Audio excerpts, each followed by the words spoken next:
MS academy Jamuna बाग जसवंत नगर इटावा में स्थित है। कॉलेज के प्रबंधक राम बहादुर सिंह बहुत ही सरल स्वभाव के व्यक्ति हैं। स्कूल के प्रबंधक राम बहादुर सिंह पिछले कई साल से शिक्षा क्षेत्र में जुड़े हुए हैं। स्कूल के प्रिंसिपल प्रबंधक राम प्रसाद सिंह ने बताया, कोरोना काल के समय भी ऑनलाइन लगवा रहे थे। स्कूल के प्रबंधक राम बहादुर सिंह ने कहा, शिक्षा उस शेरनी का दूध है जो पिएगा वो दहाड़ेगा। स्कूल के प्रबंधक ने कहा, अपने जीवन में सिर्फ शिक्षा को आगे बढ़ाने के लिए ही हमने ये कदम उठाया है। कोरोना काल के बाद स्कूल में लगवा रहे थे एक्स्ट्रा क्लासेस। स्कूल के प्रबंधक ने कहा, बिना शिक्षा के मनुष्य जानवर के समान है। मानव जीवन में शिक्षा का सबसे महत्वपूर्ण योगदान है। प्रबंधक राम बहादुर सिंह ने बताया, कॉलेज के बिन माता पिता के बच्चों को निःशुल्क पढ़ाया जाता है और गरीब बच्चों को फीस में दी जाती है भारी छूट।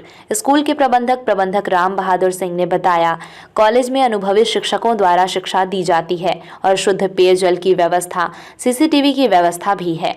कुमार गौरव के साथ असित सनी की खास रिपोर्ट।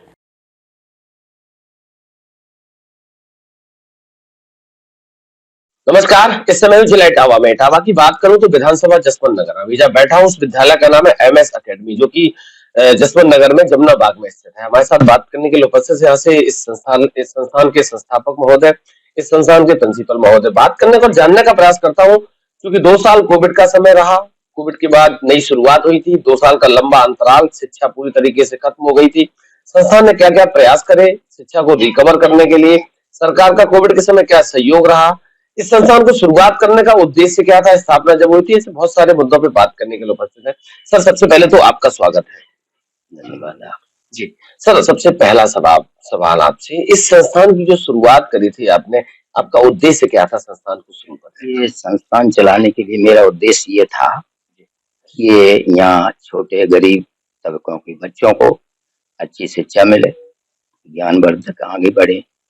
ये जब मैंने खोला था तो यहाँ कुछ नहीं था, सिर्फ बच्चे एक पट्टी चलती थी और कलम बनाते थे बच्चे हाथ से, खड़ी से वो पट्टी पे लिखते थे। बहुत गरीब तबके के बच्चे आए तो मैंने प्रयास यही किया, ये बच्चे आगे बढ़े और अच्छी पद पे जाएं। यहाँ के बच्चे पढ़ लिख कर भी आगे बढ़े हैं, नौकरियां भी पाई। ये मेरा उद्देश्य रहा, अच्छे अच्छे पद पे जाएं बच्चे।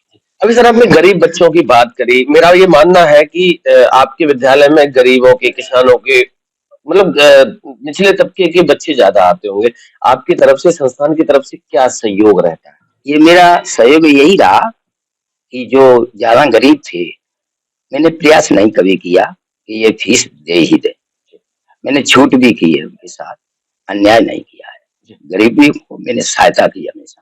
मतलब पैसे के अभाव में शिक्षा से वंचित नहीं किया है, भगाया नहीं कभी बच्चों को, सहयोग किया, जितना सहयोग हो सका है मैंने अपने दम से सहयोग किया।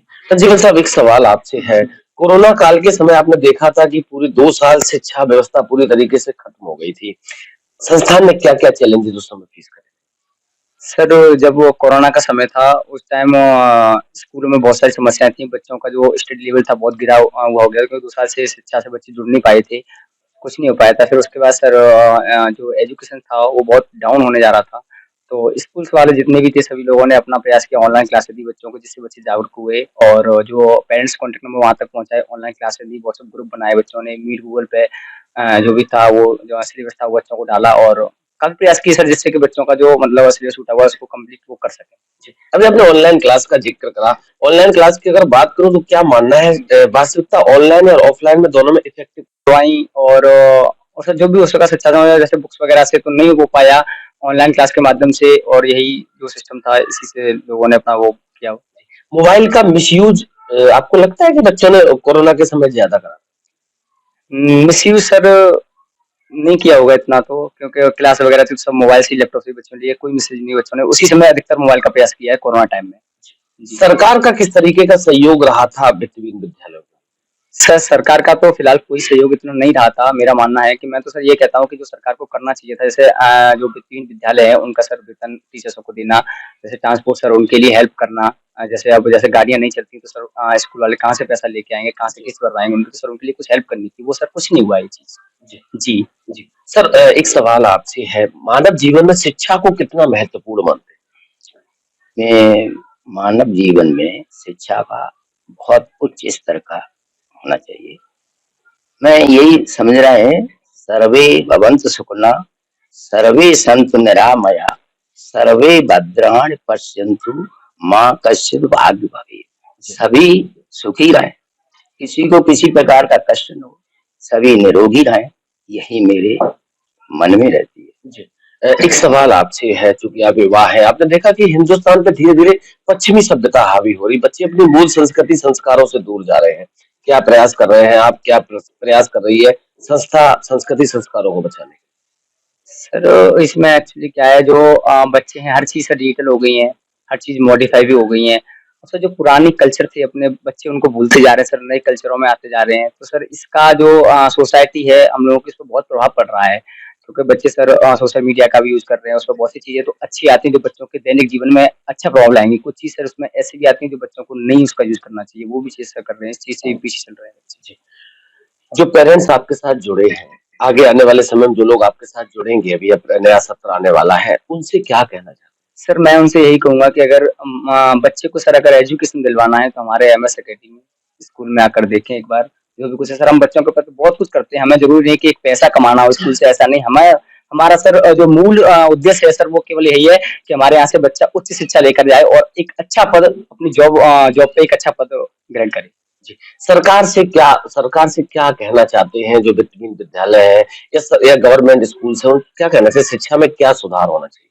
सर शिक्षा में यही सुधार होना चाहिए कि जो सर जैसे वित्तहीन विद्यालय हैं और सर जो प्राइवेट भी हैं बहुत सारे हैं। जैसे सर जो गरीब बच्चे हैं, दलित बच्चे हैं, सर जिनकी पढ़ाई लिखाई नहीं हो पा रही है फीस की वजह से किसी कारणवश, सर उनकी जितनी मदद हो सके गवर्नमेंट उनका हेल्प करे। और सर जो स्कॉलरशिप वगैरह था वो सब चलता रहे बच्चों का हाँ, सर। एक बहुत महत्वपूर्ण, आप स्कॉलरशिप पहले था, पहले बच्चों को स्कॉलर मिलता था, अभी व्यवस्थाएं थोड़ी सी डैमेज हुई हैं, तो क्या लग रहा है कि स्कॉलरशिप के अभाव में भी कुछ पढ़ाई लिखाई में गिरावट आई है? जी सर, आइए एक्चुअली पहले सर क्या था कि सभी बच्चों को स्कॉलरशिप गवर्नमेंट प्रोवाइड कराती थी, चाहे वो किसी भी कास्ट से बिलोंग करता हो, चाहे उसकी मतलब परसेंटेज बनी हो या ना। अब लेकिन सरकार ने सर एक अभाव किया है कि बच्चे को जो स्कॉलरशिप मिलेगा उसका सर एक शर्त सर रखा गया है कि अगर आपका 50% आप एबव है तो मिलेगा, 60% एबव है तो मिलेगा, अदरवाइज नहीं है तो नहीं मिलेगा। ये सर बहुत गलत हुआ है। जैसे सर कोई गरीब बच्चा है, अगर कहीं से वो कोचिंग से नहीं ले पा रहा है या किसी वजह से उसका एग्जाम में अच्छे मार्क्स नहीं आ पाए और सर उसको जरूरत है उस चीज की, अगर वो चीज उसको मिल नहीं पा रहा है तो सर ये गलत बात है। क्योंकि अगर सर स्कॉलरशिप मिलना चाहिए सभी लोगों के लिए इक्वल करना चाहिए। अगर सर परसेंटेज का दौर आता तो सर केवल जो क्वालिफाइड परसेंटेज जैसे जो बच्चा पास होता है, उस मेरे हिसाब से जो बच्चा पास होता है एकदम उस सभी को स्कॉलरशिप मिलना चाहिए, उसमें कोई परसेंटेज का इशू नहीं लेना चाहिए।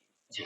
सर, चंद दिनों का समय रह गया, नव वर्ष का आगमन है, उसके बाद गणतंत्र दिवस का आगमन है। संस्थान की तरफ से, आपकी तरफ से प्रदेश व देशवासियों के लिए क्या शुभकामनाएं? मैं सर यही बोलूंगा कि हमारे विद्यालय की तरफ से और आप सभी को ढेर सारी शुभकामनाएं, सभी को सर गणतंत्र दिवस के लिए भी। और सर जो गणतंत्र दिवस जो सर हमारा मनाया जाता है, ये सर 26 जनवरी 1950 को लागू हुआ था। इस दिन सर हमारा संविधान हमें लिखित में मिला था। और सर जब ये लागू हुआ था तो सर इसमें हमारे जो स्वतंत्रता सेनानी हैं सर, बहुत सारे लोगों ने अपनी जानें गंवाई, तब सर हमने इसको अपने देश को आज़ाद कर पाया। और पूरे सर भारत देश में ये बड़ी धूमधाम से मनाया जाता है। इस दिन सर जो हमारे भारत के राष्ट्रपति महोदय जी हैं, वो सर दिल्ली राजपथ में सर परेड के दौरान सलामी देते हैं और उन्हें 21 तोपों की सलामी दी जाती है। वहाँ सर हमारी तीनों सेनाएं होती हैं, डिफेंस की, एयरफोर्स, नेवी और आर्मी, तीनों सेना सर उन्हें सैल्यूट सलामी देती हैं। और सर बहुत अच्छा त्योहार है ये भी हमारा एक।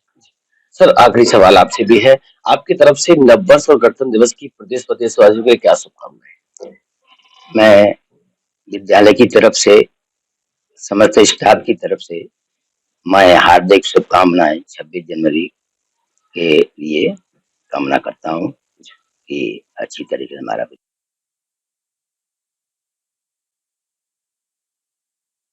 लघु चेत साम उदार चरता नाम तू वसुदेव कुटुंबकम। ये अपना है पराया है, इस तरह की गिनती तो छोटे बुद्धि वाले व्यक्ति किया करते हैं। ये जो परोपकारी व्यक्ति होते हैं, जो सारे संसार को अपने परिवार के समान मानते, यही मेरी शुभकामना है। बहुत बहुत धन्यवाद सर, आप दोनों लोगों को, विद्यालय परिवार को हमारी तरफ से आने वाले नववर्ष और गणतंत्र दिवस की बहुत बहुत बधाई, शुभकामनाएं। धन्यवाद।